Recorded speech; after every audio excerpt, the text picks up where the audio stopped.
Hey everybody, it's Andrew Ross again from Indie Garage. I'm here with JD Nye, is basically a country manager for the automotive business for JD Power in Canada. JD, pleased to see you again. Hope all is well. Yeah, nice to see you. Yeah.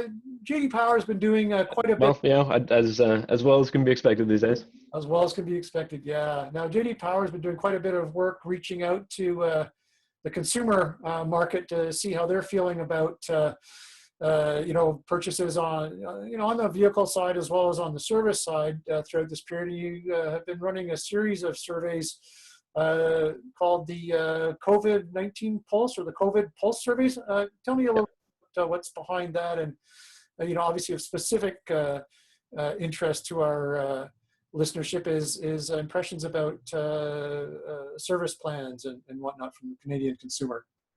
yeah, no problem. So, probably about mid-March, we decided we had to do something to try and help our clients out, and so this was something we launched completely free of charge for all of our clients, and we developed a brand new custom survey, got it into field, analyzed the results, and reported 2 weeks later. So we've been reporting on these waves since about April 3rd, I think. So we got into field, late March.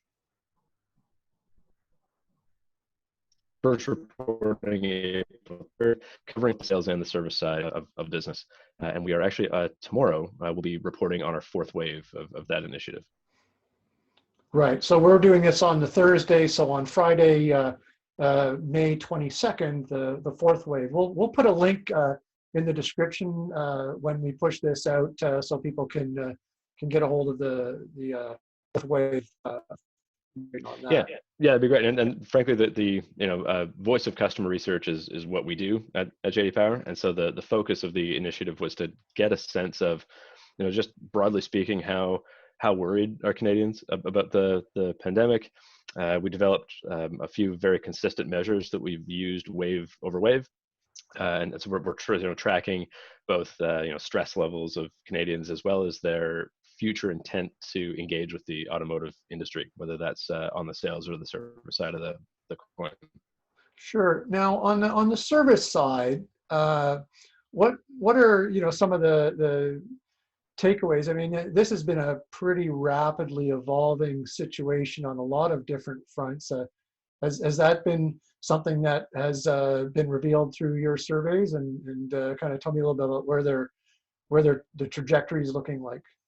Yeah, so I mean the core reason for the every 2 week cadence is because things are changing so rapidly, and so initially I would say in late March, so early April, when we reported on the first wave, there was a significant percentage of the Canadian vehicle owning public that was planning on deferring service activity, essentially just saying, I don't think I can deal with my dealership in this case safely. I'm not sure they're even open or geared up to service my vehicle.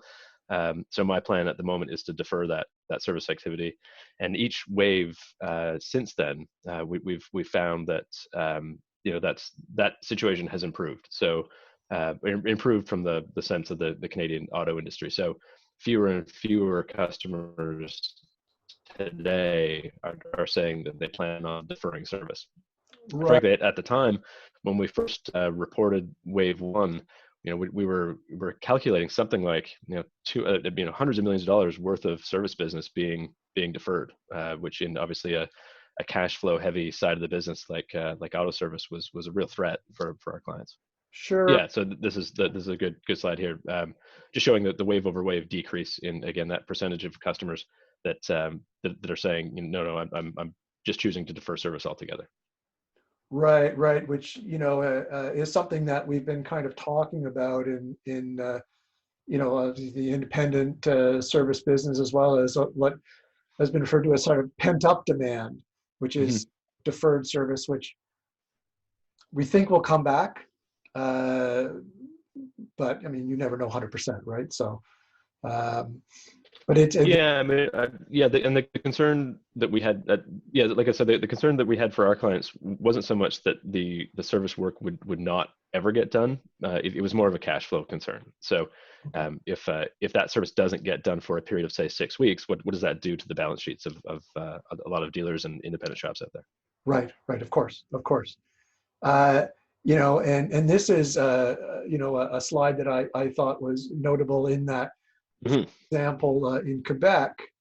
The legislated requirement to change out your winter tires was pushed back to kind of keep that service to prevent people from being kind of in non-compliance with one rule and yet not Right. able to get the service done in another.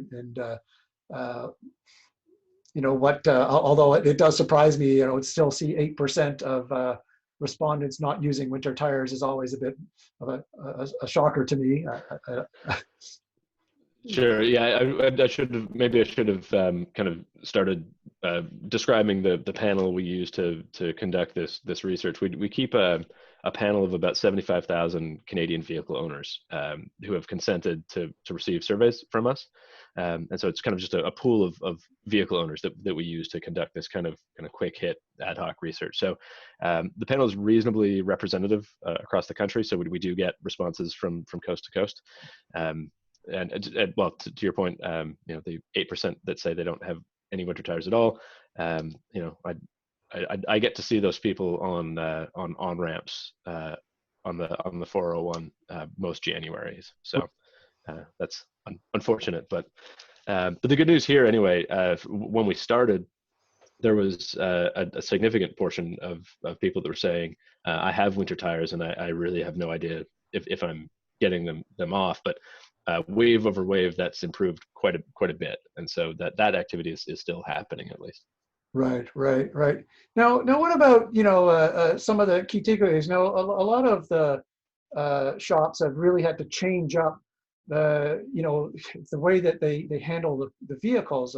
We've seen across the Mm. board, both at the original equipment service level and the independent level, moves to provide valet pickup and drop off service. Obviously, a pretty strict cleaning regimen, and disinfecting regimen before and after service has kind of become the common practice now, which is Mhm. a real kudos to the industry for pivoting so quickly to add that kind of service. But what are consumers saying about those two kind of components, specifically? Yeah, on the sales side, initially we saw it's a big part of this particular survey instrument is asking Canadians what could your auto service provider or your dealer do to make you feel more comfortable? What could they do to help you?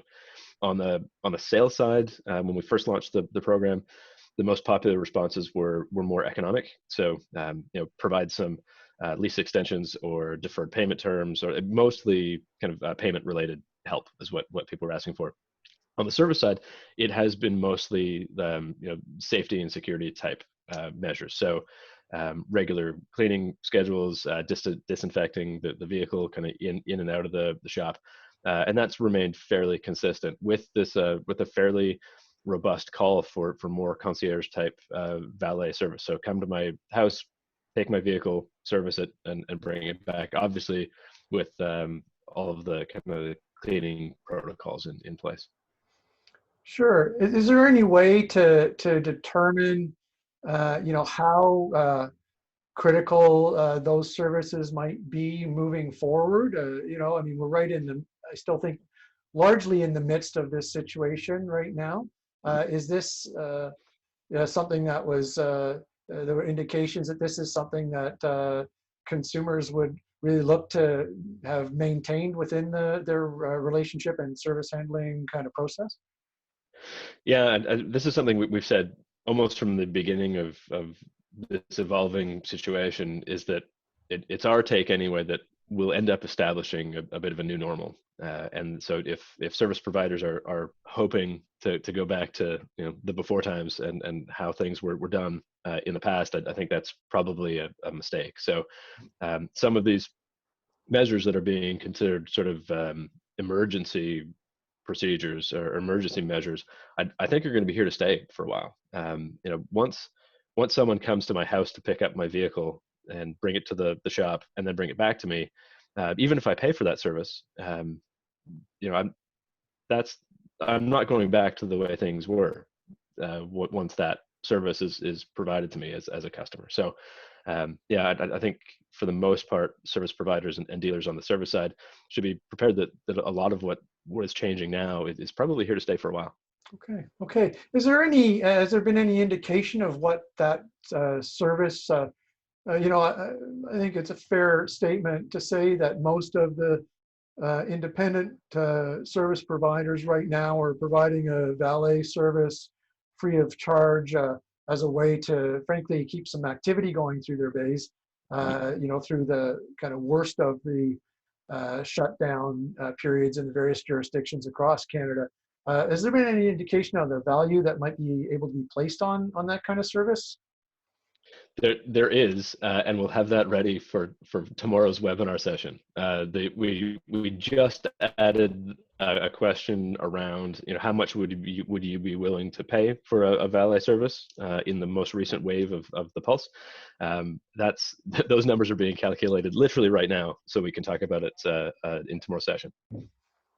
Or something, because it obviously has a, you know, obviously there's a cost there. Even, frankly, even the disinfecting costs. I mean, there's a, you Yeah. know, product costs as well as time costs in that, and it's even, you know, as shops are very community minded and very concerned about the continued health and well-being of their own staff and their customers.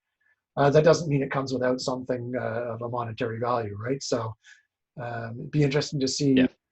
how consumers feel about some of those things, especially that valet concierge service moving forward.